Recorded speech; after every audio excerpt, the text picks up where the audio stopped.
Hey, soul survivors, we're going to talk about why 69% of divorces are initiated by women. There can be cultural and historical factors that can play a part where women are to prioritize their family, marriage over their personal desires or ambitions. But with the changing societal norms or increased gender equality, women now have more opportunities and independence.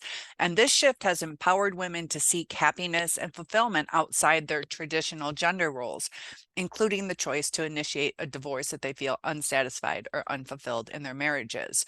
There's also different expectations. Women often shoulder a significant portion of emotional labor within the relationships, including managing household responsibilities, childcare, and emotional support for their partners. A lot of women are exhausted. When these responsibilities become imbalanced, or when the women feel that their emotional needs are consistently unmet, it can lead to dissatisfaction and a desire for divorce. And we see this a lot with the narcissist is they don't meet our own emotional needs because we're trying to understand. And when they lie or gaslight and we're trying to talk to them, we get dismissed. There's also a lot more financial independence. In the past, women may have been financially dependent on the husband, making divorce a more challenging option. But as more women enter the workforce and achieve financial independence, they may feel empowered to leave an unhappy marriage. And it's interesting that how finances affect divorce. When you make over $200,000, the divorce rate goes down to 30%. But if you make over 600,000, it starts creeping back up. There's like a happy balance, and you see the shift in people. When they have a lot of money, it can destroy their life. When they don't have enough, it destroys it as well. That um, communication and emotional expression. Women are often socialized to be more communicative about their feelings and emotions, and that may make them more likely to express dissatisfaction within a relationship. So if their concerns are not consistently met, it can lead to a breakdown in the marriage and eventual request for divorce. Higher expectations of marriages. They have research that shows that women often have higher expectations for emotional intimacy, support, and overall relationship satisfaction. And a lot of times these continually go unmet. And the reason for divorce can vary from one couple to another, but poor communication and lack of effective communication is often cited as that significant factor that leads to divorce. There was a study published in the Journal of Family Issues that communication problems were identified as a primary reason for divorce in about 65% of cases. The narcissist doesn't like to communicate. And extramarital affairs, they factor in about 20 to 40% of divorces. Incompatibility or growing apart is 20%. Financial problems, financial stress, disagreements over money, financial infidelity can strain a marriage and lead to divorce. There was a study by the Institute for Divorce Financial Analysts found that these financial issues were contributing to 22% of divorces. Also, the American Association for Marriage and Family Therapy estimates that substance abuse is involved in approximately 40 to 60% of divorces. Narcissists like to indulge in alcohol or drugs at a higher rate than people who are a little bit more stable, mentally healthy. And domestic violence and abuse is around 25%. In cases of physical, emotional, or sexual abuse within a marriage, divorce may be necessary to ensure the safety and the well-being of the victim. So 25% of divorces, we see that with the narcissists, they lose their cool and can be abusive. Lack of intimacy, including emotional and sexual intimacy. Narcissists will withhold sex or manipulate you into getting sex, but a lack of sexual intimacy can lead to dissatisfaction.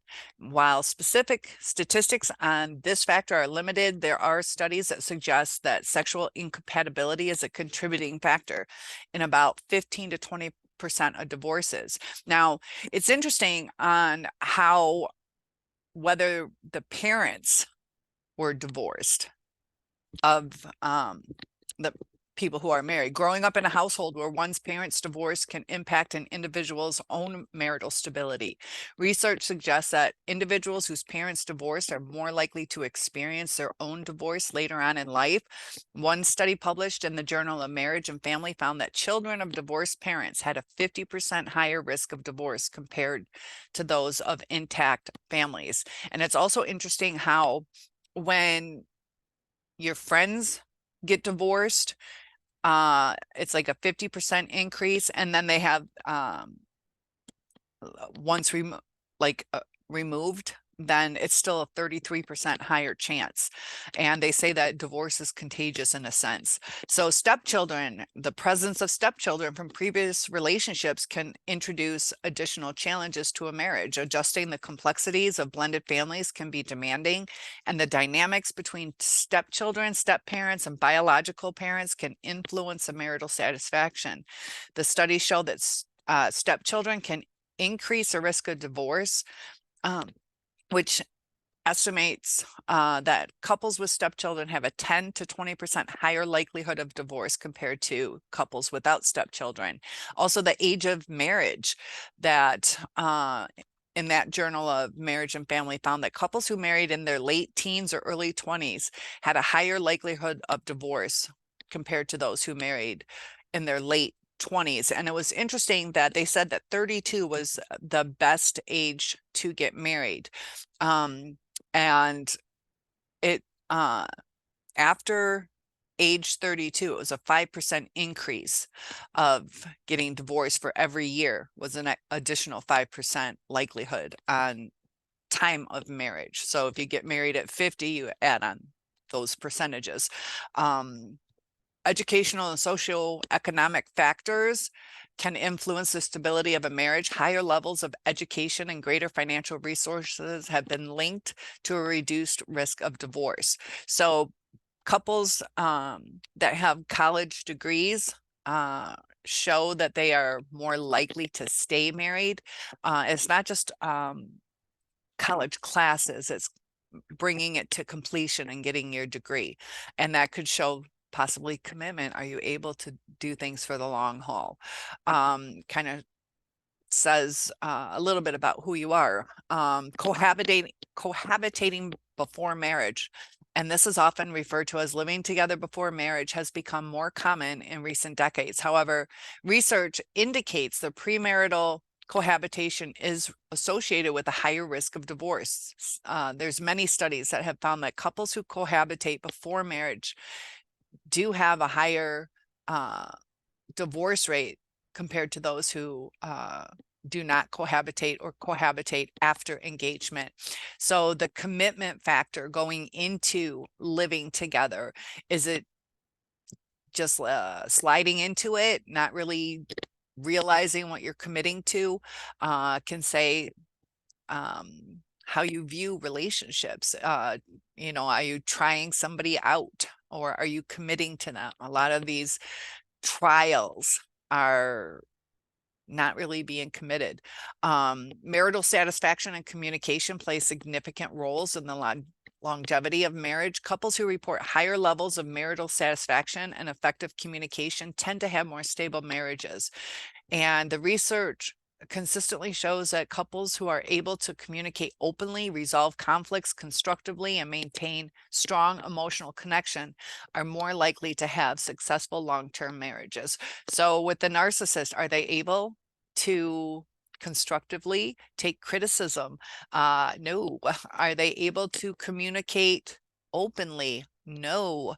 And, you know, they may seem satisfied with the relationship, but they're leaving their partner unsatisfied. And there are differences between men and women, but let's talk about how cohabitation prior to marriage affects the marriage and why. And there's an increased likelihood, 33% higher chance, according to the National Survey of Family Growth and some couples who cohabitate as a way to test their compatibility before committing to marriage. There's studies that show that this trial marriage mindset does not necessarily lead to a more successful marriage. In fact, the research in Journal of Marriage and Family found that couples who cohabitated before engagement had lower marital satisfaction and were more likely to experience negative communication patterns, which could contribute to increased divorce rates. Also, selection effects.